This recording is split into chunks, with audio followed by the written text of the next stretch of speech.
देखिए, पहले तो मैं आप सबके माध्यम से पूरे देश की जनता को बधाई देता हूं कि जिन्होंने भारतीय जनता पार्टी और एनडीए को इतना बम्पर वोट देके तीसरी बार देश के यशस्वी प्रधानमंत्री नरेंद्र भाई मोदी जी को बनाया। मैं आज आपको बुलाने का एक विषय था कि कल हमारे पूर्व सांसद जी ने एक प्रेस की है और उन्होंने प्रेस में एक आरोप लगाया है कि मुझे चुनाव संगीत सोम ने हरवाया है। मैं भारतीय जनता पार्टी का समर्पित कार्यकर्ता हूं। मैं भारतीय जनता पार्टी का वो कार्यकर्ता हूं कि जब उत्तर प्रदेश की सरकार ने आतंक मचाया हुआ था, समाजवादी पार्टी की सरकार ने, तब भी अपने उत्तर प्रदेश की जनता की बात हर फोरम पर उठाई। मेरे लोगों पर अखिलेश सरकार ने गोली चलवाई, मेरे लोगों ने गोली खाई, मेरे परिवार पे मुकदमे हुए, मुझ पे खुद आतंकवाद तक के मुकदमे अखिलेश सरकार ने लगाए। मुझे जेल में रखा गया, 700-800 किलोमीटर दूर मुझे जेल में ले जाया गया और उस जेल को खाली करा दिया गया जिससे मेरा मनोबल टूटे। मैं भारतीय जनता पार्टी का बिल्कुल समर्पित कार्यकर्ता हूं। चुनाव हराने और जिताने का विषय किसी के दिमाग में आता हो तो वो गलत है। चूंकि मैं भारतीय जनता पार्टी के लिए काम करता हूं, किसी कैंडिडेट के लिए काम नहीं करता, मैं कमल के फूल के लिए काम करता हूं। मेरी पार्टी ने मुझे जिम्मेदारी दी गई थी कि सरधना विधानसभा पार्टी की जीतनी चाहिए। इतनी विपरीत परिस्थितियों के बाद जब सरधना में कोई विकास ना हुआ हो, सरधना की जनता पे मुकदमे कराए गए हों, सरधना के लोगों को जेल भेजा गया हो, लेकिन उस विपरीत परिस्थिति के बाद भी भारतीय जनता पार्टी सरधना पे बराबर रही, हार कर नहीं गई। हारने का कारण माननीय मंत्री जी को खुद देखना चाहिए कि वो बुढ़ाना जैसी विधानसभा में क्यों हारे, वो चरथावल जैसी विधानसभा में क्यों हारे। हमारी वो विधानसभा है वे जिसमें वो कहते हैं कि मैंने विकास के नए आयाम रचे हैं। मुजफ्फरनगर विधानसभा हमारी ऐसी विधानसभा है भारतीय जनता पार्टी की, जिस विधानसभा को विपरीत परिस्थितियों में भी भारतीय जनता पार्टी 30 से 40 हजार वोटों के मार्जिन से जीतती है। लेकिन इस बार उस विधानसभा को भी हम 800 वोटों से जीते। खतौली विधानसभा हमारी ऐसी विधानसभा है जिसे 30 से 40 हजार मार्जिन से पार्टी जीतती है, हम उसे भी शायद 2000 वोटों से जीते। हम मुजफ्फरनगर की जो माननीय बालियान जी की हमारे भाई हैं, जो उनकी घर की विधानसभा है चरथावल और बुढ़ाना, वे उन्हीं दो विधानसभाओं पे हारे। तो उन्हें चिंतन मनन ये करना चाहिए कि आखिर मैं घर की विधानसभाओं पे क्यों हारा। पार्टी के अगर वो समर्पित कार्यकर्ता हैं तो हम कार्यकर्ताओं का एक फोरम होता है। अगर किसी ने कोई गलती करी है और किसी की कोई शिकायत हमें एक दूसरे से है तो हम अपनी पार्टी फोरम पे बात रखेंगे। पार्टी का हमारा प्रदेश नेतृत्व है, हमारा राष्ट्रीय नेतृत्व है, हम अपनी बात वहां रखेंगे, ना कि मीडिया के सामने रखेंगे।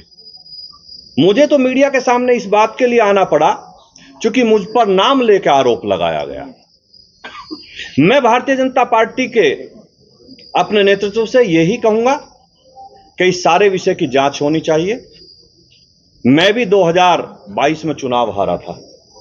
कारण क्या है मैं कुछ नहीं कहूंगा, लेकिन मैंने पार्टी को अपनी बात बताई और पार्टी ने उसकी जांच की होगी या कर रही होगी। मैंने कभी भी मीडिया के सामने हार का ठीकरा किसी के सिर पर नहीं फोड़ा के। मैं संजीव बालियान जी को भी यही सलाह देना चाहता हूं कि पार्टी के कार्यकर्ता के तरीके से आप अपनी बात रखिए, पार्टी फोरम पर रखिए, मीडिया के सामने मत रखिए, चूंकि हम घर की लड़ाई बाहर नहीं ले जा सकते। और मैं विपरीत परिस्थितियों में, मेरी पर्सनल नाराजगी होने के बावजूद मैंने संजीव बालियान जी को सरधना पे चुनाव नहीं हारने दिया। मैंने इतनी मेहनत करी, कार्यकर्ता लगने के लिए तैयार नहीं थे। चुनाव के दिन आपकी जानकारी के लिए मैं बता दूं, जो हमारी पार्टी के बस्ते गए वो भाजपा के बूथ अध्यक्ष से लेकर सपा के बूथ अध्यक्षों को दिए गए। लेकिन उस परिस्थिति में भी हम लोगों ने भारतीय जनता पार्टी को चुनाव जिताया। भारतीय जनता पार्टी का कार्यकर्ता ही चुनाव जिताएगा, ना कि समाजवादी पार्टी का कार्यकर्ता चुनाव जिताएगा। मैं आज आप लोगों के बीच में यही कहने के लिए आया था कि मैं भारतीय जनता पार्टी का समर्थित समर्पित दोनों तरीके का कार्यकर्ता हूं। मैं अपनी पार्टी के लिए दिन रात जी जान से मेहनत करता हूं और वो हमेशा करता रहूंगा। हार जो है भीतरघात की वजह से हुई और विभीषण बताया जा रहा है कि पार्टी के अंदर विभीषण मौजूद है। वो विभीषण किसे कह रहे हैं? अब ये तो आपको संजीव बालियान जी से पूछना पड़ेगा कि वो विभीषण किसे कह रहे हैं। अंतरकलह की बात हो रही है, शिखंडी जैसे शब्दों का प्रयोग रहा है, कितना जायज मानते हैं? मेरे माँ बाप ने मुझे ऐसे संस्कार नहीं दिए कि मैं किसी के खिलाफ इस तरीके के अनर्गल बात करूं, किसी को शिखंडी कहूं, किसी को विभीषण कहूं। मैं केवल इतना कहना चाहता हूं कि मेरे माँ बाप ने मुझे ऐसे संस्कार दिए हैं कि मैं किसी के बारे में खराब शब्द ना बोलूं। बालियान कह रहे हैं मेरा पानी उतरते देख किनारे पर अपना घर मत बना लेना, तो लौट कर फिर आऊंगा, क्या कहेंगे? ये तो उन्हीं से पूछिए कि वो क्या कहना चाहते हैं। लेकिन पत्थर पे सिर पटक के कुछ नहीं होता, पत्थर पे सिर पटक के कुछ नहीं होता। समंदर को वापस आना नहीं आना वो उसे पता होगा। अच्छा सर, एक बात सुन साहब, आपने जैसे कहा कि कोई भी अगर बात की तो उसे पार्टी फोरम में रखना चाहिए था, तो आपने भी एक कमेंट बड़ा ओपन में किया था कि उनका स्तर इस लायक नहीं है कि मेरे से बात कर सके। आपने मेरा वो बयान सुना होगा, शायद आपने ये बात नोट नहीं करी होगी कि मैंने वो बयान कब दिया था। उन्होंने 2 दिन पहले कहा था कि संगी सोम विनाश की राजनीति करते हैं। मैं कभी विनाश की राजनीति नहीं करता, मैं विकास की राजनीति करता हूं। और उसी का कारण है मैं हारने के बाद भी मैं 12 में जीता। जितनी वोट मिली उससे 1.5 गुना ज्यादा वोट मुझे उसके बाद मिली, 17 में मिली। और 17 में जितनी वोट मुझे मिली उससे 10,000 करीब वोट ज्यादा मुझे 22 में मिली। अगर मैं विनाश की राजनीति कर रहा होता तो लोगों का आशीर्वाद मुझे बढ़ता नहीं। वो अलग विषय है, हारना जीतना एक अलग विषय है, लेकिन मेरा वोटों का ग्राफ कभी नहीं गिरा है। आपके बूथ पे ही आधी वोट मिली है पिछली बार से, आपके बूथ। देखिए, मेरा बूथ पूरी सरधना विधानसभा है। आप एक बूथ की बात नहीं कर सकते। अगर ये बात आप करेंगे तो हमारी विधानसभा बुढ़ाना में एक सोरम गांव है, वो हमारा बहुत बड़ा गांव है। उसमें हमारे देश के बड़े बड़े लोग रहते हैं। और संजीव बालियान जी का वो बहुत एक ऐसा गांव है जो जिसे वो अपना घर मानते हैं। हमारे प्रदेश के अध्यक्ष जी भी वहां गए, बड़ी बड़ी सभा भी वहां हुई। उसके बावजूद भी हम सोरम गांव में हार के आए हैं। तो ये तो अलग विषय है, कौन कहां हारा है जीता है। मैं सरधना विधानसभा की बात कर सकता हूं कि सरधना विधानसभा में मैंने चुनाव नहीं हारा। बालियान जी आपकी सुरक्षा पर सवाल खड़े कर रहे हैं, जो नाराजगी थी वो भारी पड़ी है।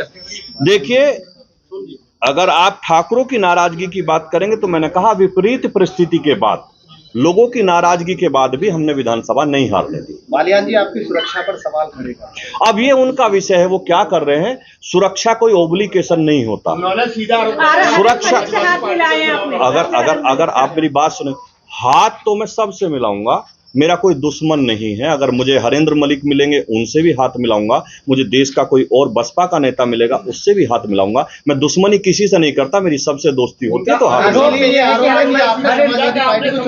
पार्टी को चुनाव लड़ाया और सरकारी सुविधाओं का आप आनंद ले रहे हैं। मेरे पास कोई सरकारी सुविधा नहीं है, सुरक्षा सुविधा नहीं होती। सुरक्षा इंटेलिजेंस की देन होती है, वो सरकार की नहीं, वो तो विपक्ष के नेताओं को भी मिली होती है। इतनी जानकारी सब लोगों को होनी चाहिए। सोम साहब, बालियान साहब ने एक स्टेटमेंट दिया है। उन्होंने कहा है कि उनकी हार में एक बड़ा मुद्दा था हिंदुओं के जो वोट्स में डिवीजन का होना। इसको आप भाजपा के परिप्रेक्ष्य में किस तरह से देखते हैं? देखिए, मैं फिर कह रहा हूं, हिंदू वोटों का ना निकलना, कम निकलना, डिवीजन भी बोला उन्होंने। मैंने बता रहा हूं, हिंदू वोटों का कम निकलना, किसी कारणवश उनमें डिवीजन होना, ये हार का बड़ा कारण। आरएलडी के आने से बीजेपी को फायदा हुआ है या नहीं हुआ? मुझे नहीं लगता, क्योंकि हम जो सीटें जीत रहे थे हम उन्हें भी हार गए।